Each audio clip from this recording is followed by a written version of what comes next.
I am ready. Serbisyong totoo ng GMA News.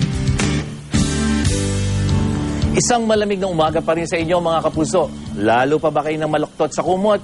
18.1 degrees Celsius po kasi ang naitalang temperatura kaninang alas 6 ng umaga sa Pag-asa Science Garden dyan sa Quezon City. Ito na po ang pinakamalamig na temperatura sa Metro Manila ngayong Enero. Dahil po ito sa paglakas ng hanging amihan na galing pa sa mainland Asia. At ito po ang nagdadala ng malamig na temperatura dito sa ating bansa. Kaya bukod dito sa Metro Manila, asahan din ang ginaw na panahon sa Hilagang Luzon. Siyempre po, lalo na sa Baguio, dyan sa probinsya, dyan sa Ilocos Norte, Ilocos Sur, hanggang dyan po sa may extreme northern Luzon.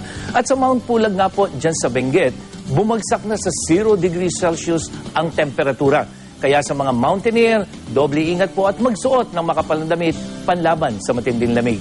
Samantala, maaliwalas na panahon pa rin naman ang maranasan sa malaking bahagi ng Luzon pero may mga pag-ambon ding maasahan dito sa eastern section, lalo na sa Bicol region.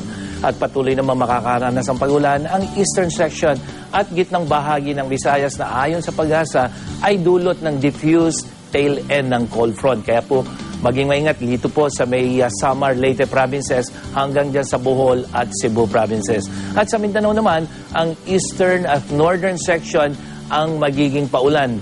Yan na po yung dito sa may Davao region, dyan po sa Caraga region, hanggang dito sa may northern section.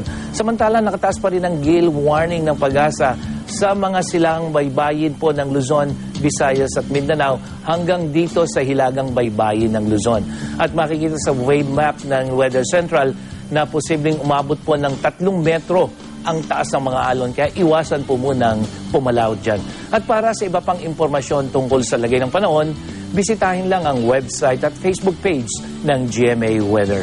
Ako po si Nathaniel Cruz para sa I Am Ready, serbisyong totoo ng GMA News.